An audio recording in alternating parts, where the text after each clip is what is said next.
Death Stranding 2, the new masterpiece by Hideo Kojima, is out, and everyone is saying it's a masterpiece. We have Metacritic scores of 90. Yes, a lot of people are saying it's the best thing ever. We see 90s everywhere, we see 100s everywhere, we see 80s everywhere. We have Paul Tassi here, the gaming journalist from Forbes, saying, "Not sure if people remember that the original Death Stranding wasn't exactly some enormous critical darling. The jump here is huge." He also said that he loves the idea that we can measure graphical increases over time by a scale of Reeduses. And he also pointed out that Norman Reedus has a big head. Seriously, he's down to 2 notches on that hat. We have COD Connected giving it 100. Death Stranding 2 is a massive achievement for Hideo Kojima and Kojima Productions. It elevates nearly everything that made the original such a unique experience. We have Loot Level 2, I never heard of them. Death Stranding 2 on the Beach is one of the greatest games of all time, blending freedom in its gameplay with a story and soundtrack that will be remembered for decades. We have IGN Brazil giving it a 10, calling it a masterpiece. More dynamic and intense, Death Stranding 2 on the Beach dodges the tedious judgments the first game received. The work plays it safe with gameplay, incorporating heavy doses of Metal Gear to spark more action and fun. As for the narrative, the plot is sublime, with critiques of large corporations, social media, and AIs, yet it remains deeply emotional when addressing family, friendship, love, and depression. We have the Washington Post giving it a 100, saying, "While I'm playing Death Stranding 2, I realize I am witnessing Kojima and his studio, Kojima Productions, at the peak of their powers." Eurogamer, a busier, louder, and more emotionally resplendent take on this singular hiking sim. Eurogamer Germany, "The result is a game I didn't know I needed or even wanted. Death Stranding 2 is huge, pompous, moving, shocking, inspiring, confusing, and ultimately, and above all, concerned with what connects us and makes us human. Even if that thing is just the sheer joy of an insanely long zipline ride through snow-covered mountains." IGN Italy, giving it 80. Technically stunning and artistically inspired, this sequel manages to entertain and engage, but also leaves the impression that its narrative structure cannot always sustain dozens of hours needed to complete the adventure without lapses in pacing and intensity. Well, my friends, I think that one of the reasons that there are a lot of positive notes for Death Stranding 2 reminded me of that tweet from 2019, back in the day, where Kojima responded to Ayako. "Finished the S test play. It took a month as I was playing while doing daily work since August. As being a beginner, I picked very easy mode. According to my boss, this mode is for people who usually don't play games, movie fans, or RPG fans. Normal or hard mode is for action game fans." Kojima replied with, "Normally there's only easy mode, but we added very easy mode for movie fans, since we have real actors like Norman, Matt, Leia starred in. Even Yano-san, who never completed the first stage of Pac-Man, was able to complete the game on very easy mode." Well, and Death Stranding 2 has a journalist mode, right? Imagine that the battle has been fought and move on with the story. Note that where this takes you, the battle may not be completely over. Also, you will not receive a normal evaluation for imaginary victories. At least he's self-aware. But, my friends, as you know, journalists aren't people and they really don't like playing games. So I actually think that most of the good ratings are results of the very easy mode. But let's move on, there are a few more that I want to read. This one is a bit more brutal from IGN Friends. They give it a 6. "Between tamed radicalism and creative recycling, the sequel to Death Stranding question less than it reassures." There are some good paragraphs here, and the writer actually has some good points. Under "The Fall of Kojima," in a context where the development cycles of AAA games spread over several years, a question then arises with acuity. Rather than stretching and getting lost in repetition, wouldn't Kojima benefit from attempting one last radical gesture, perhaps on the cinema side, whose influence he has always claimed as the ultimate artistic horizon. There's also a very good one here. We are not going to spoil, but to illustrate this effect, imagine that we are looking for Alice's killer. At one point in the game, we are introduced to a character named Alice Killerman. Well, you'll be entitled to a long cinematic at the end of the game to explain that you were manipulated and that everything was before your eyes from the beginning. It was, in fact, Alice Killerman. Wow, the mind is total. Or not. The player, not too much on his phone during the cinematics, will have discovered this from the first second, when it's not before the release of the game even. After all, Deadman is dead, and Heartman has heart problems, and Sand Bridges built...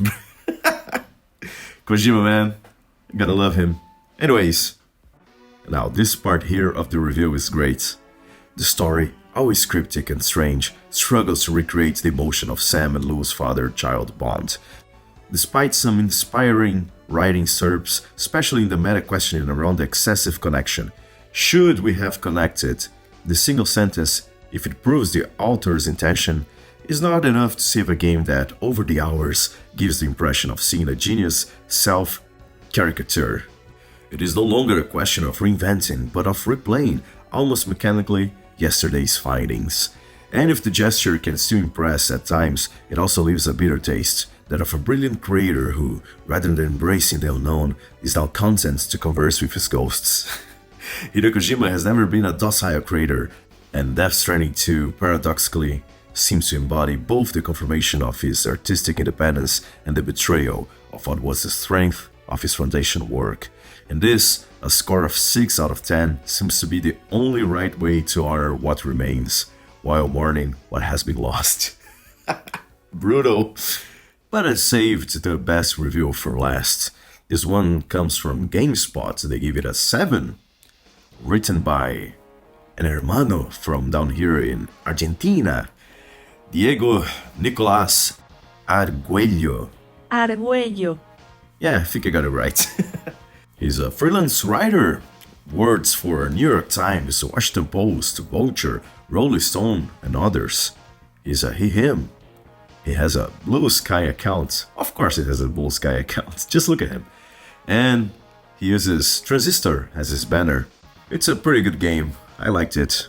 You should play it sometime. Death Stranding 2. Tied up. Death Stranding on the beach is fixated on revisiting past ideas, which limits its impact to being a good but not great sequel. The good, revisiting the world of Death Stranding is exciting. Photorealistic visuals are stunning even on a base PS5 model. Core gameplay is still unique. On to the bad, repetitive story beats that are too close to the first game. Focus on weapons and spectacle detracts from uniqueness. Friction is lost, rendering some challenges superficial. Not the best one. Questionable tropes around women. Let's go! And boss fights are unimaginative. Now we have to read the best paragraph of the whole thing. This obsession with honoring past legacy also carries the baggage of some of the series' worst tropes, particularly around the portrayal of women, which the first game was also guilty of. While I can't speak with the authority about some of the sequel's plotlines, including one involving a phenomenon around childbirth, some scenes caused an exhausting déjà vu. There is an unskippable photography minigame featuring 3 women posing in front of the camera, as well as a central character who often takes off her shoes. I'm telling you, man, he's becoming the Tarantino of gaming. Someone should check his hard drives because he's scanning every celebrity in Hollywood. I'm sure he has a collection of feet over there. Where was I? Oh, right. Who often takes her shoes off as crew members make a running commentary about this habit. The camera pans during cutscenes aren't as excessive as, say, the treatment around quiet in Metal Gear Solid 5 The Phantom Pain, but it all feels unnecessary. And since you're witnessing photorealistic depictions of real-life actors, it can slip into being a bit weird. Well, as you know, gaming journalists live on clicks, hate bait, clickbait, whatever you want to call it, but they get paid by clicks, they get paid by words written, and since he's a freelance guy, he probably needs those clicks to put food on the table. But he lives in Argentina, so whatever works for him, like $100 for him must be like 100 million in Argentinian pesos, but whatever. But I don't know if he actually feels that way about the tropes and women. If you look at his picture, maybe he feels that way. Who knows at this point? The good and the bad side of the review is that it actually got almost 200 comments on it. The good thing is that people are calling him on his bullshit, and the bad thing is that this only is an incentive for GameSpot to keep, putting out reviews like this for people to click and just hate, comments, whatever. But let's read a few of the comments here. I am so sorry you had to be subjected to this awful experience while reviewing this excuse for a game. Thank you for your sacrifice. You are a hero. Questionable tropes around women. Since when is this a talking point? No wonder that the YouTubers and Twitch bros are eating your lunch. It's this disconnection with your audience that causes this to happen. A long time ago, I trusted GameSpot in their review, like 12 years ago, ever since the Kane and Lynch situation. Damn.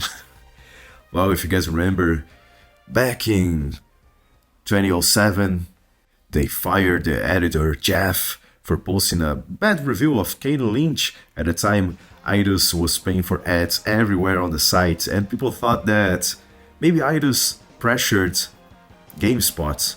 They said that they would remove the ads if they didn't fire the guy. There was never a confirmation about this. CNET, the owners of GameSpot, never said anything about it. GameSpot never said anything about it, but the coincidence was too big to not notice. Look, I know this is not a negative review, and apart from one point, I can accept all criticism. But to make assumed tropes about women a reason to detract points, as in listen it in the negative bullet points, with the only proof of that being a photo minigame and a woman running around barefoot in a base, that seems more like an opinion than a fair review. And the worst part is that we don't even know if the minigame is good or not. Now, one thing that I'm actually curious is if the A24 movie is gonna be good. This post from iHorror. Hideo Kojima will oversee the upcoming Death Stranding movie, but says he's keeping a hands-off approach when it comes to creative control. I'll let them work on it without too much of my input, because that might get in their way. I don't want to go in and ask them to make a bunch of changes. The film is in the works at A24 with big director Michael Sarnowski. Wow, that was rude. Actually, the movie Pig is really good. I really like that one. And Kojima says he fully trusts the team to bring the story to life. I actually don't think that's a good idea, because Kojima stuff only works because it has the Kojima filter on it. Just look at what happened to Metal Gear. Like, it needs the Kojima filter. Like, his vision is what makes Kojima Kojima after all. And who knows what that will mean for the future. But I'm keeping my hopes up, and I'm very curious to see what the audience score will be for the game after a few weeks, because, well, journalists are glazing Kojima, but will the normal people think the same thing? Who knows? Well, this is the first video on the channel, so if you like, please hit the like button, subscribe, hit the bell button, everything that makes YouTube push the channel forwards. I hope you enjoyed the video. That's it, guys. See you on the next one. Bye.